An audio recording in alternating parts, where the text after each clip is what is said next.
បងប្អូនទាំងអស់គ្នាហើយឃើញផ្លូវកាច់កង់តងអាំងនេះតិចច្រឡំថានៅភ្នំ1005នៅខេត្តពោធិ៍សាត់អីទៅហើយនេះគឺជាផ្លូវឡើងទៅប្រាសាទបាយ៉ង់កោ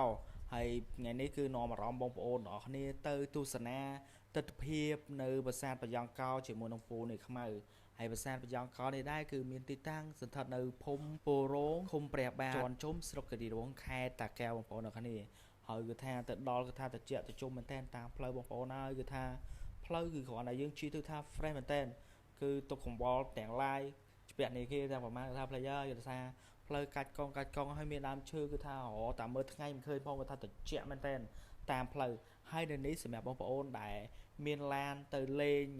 ប្រាសាទណាគឺអញ្ចឹងយើងមិនអាចបើកទៅដល់នៅកន្លែងចំណតនៅខាងលើបានទេតោះតែយើងមានម៉ូតូតែកំភៃបងប្អូននៅនេះគេមានម៉ូតូសម្រាប់បងប្អូនជួលជិះឡើងពីក្រោមរហូតទៅដល់លើហើយតានេះបងប្អូនហើយអ្នកបើកម៉ូតូមួយថា staff មែនតើហើយមានភ្ញៀវទៅជាច្រើនមែនតើសម្រាប់ចំថ្ងៃបុណ្យថ្ងៃសៅរ៍ថ្ងៃអាទិត្យណាហើយថ្ងៃនេះគឺថាមានកិត្តិយសមែនតើដោយសារទំនេរដែរទេទៅផ្ដាត់ផ្ទាំងទស្សនីយភាពជូនពុកម៉ែបងប្អូនឲ្យបានឃើញថានៅខេត្តតាកែវនេះក៏មានប្រាសាទជាច្រើនមែនតើហើយជាពិសេសហ្នឹងគឺថាប្រាសាទដែលពូនេះខ្មៅធ្លាប់ទៅជាច្រើនហើយអត់មានផ្លូវឡើងណាដែលស្អាតដែល fresh ដូចជាប្រាសាទបាយ៉ង់កោទេបងប្អូនអរគ្នាហើយប្រាសាទនេះគឺថាសាងសង់ទៅចំកំពូលភ្នំដែលខ្ពស់គឺថា300ម៉ែត្របងប្អូននិយាយពីទេសភាពវិញគឺថាទៅដល់នឹងដូចនៅលើឋានសួគ៌ចឹងបងប្អូនហើយឃើញភ្នំព័ទ្ធជុំវិញហើយយើងអាចមើលឃើញ360 degree បងប្អូនហើយកន្លែងនេះណាសម្រាប់ពូនេះខ្មៅដែលប៉ានស្មានមើលណាបើយើងថត free wedding អីនៅកន្លែងនេះគឺថាចេញមកគឺថាស្អាតតែម្ដងគឺថាកន្លែងហ្នឹងគឺយើងថតពេលកណ្ដាលថ្ងៃត្រង់ណាឃើញមកសទន់ស្អាតមែនតើបងប្អូនអញ្ចឹងបានថាបងប្អូនអរគ្នាហើយក្នុងប្រទេសជាណាចក្រកម្ពុជានៅស្រុកខ្មែរយើងកន្លែងទេសចរជាច្រើនដើរលេងមិនតាន់អស់ផងយើងគឺថាអាចមកការ support ក្នុងប្រទេសជាណាចក្រកម្ពុជាគឺថាបងប្អូនជួយទៅផ្សព្វផ្សាយតិចអ្នកផ្សព្វផ្សាយតិចគឺថាល្អមែនតើនិ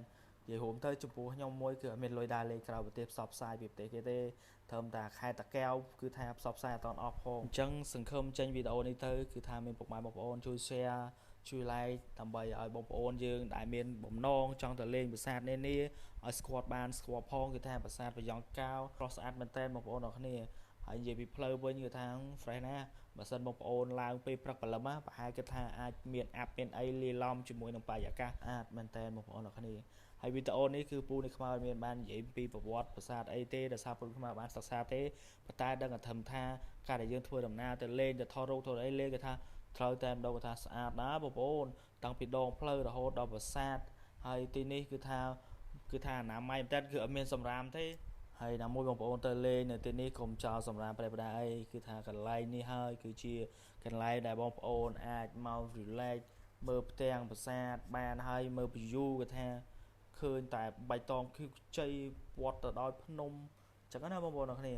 ហើយខេត្តតាកែវនេះមកគឺជាខេត្តមួយ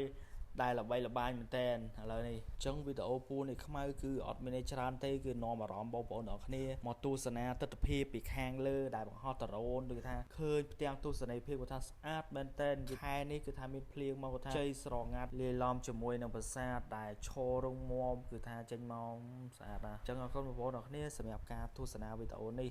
ហើយសង្ឃឹមបងប្អូនទាំងអស់គ្នាជួយ like ជួយ share ដើម្បីផ្ដល់ជាកម្លាំងចិត្តឲ្យពូនេះខ្មៅធ្វើវីដេអូតទៅទៀតអញ្ចឹងជួបគ្នាវីដេអូក្រោយបាយបាយ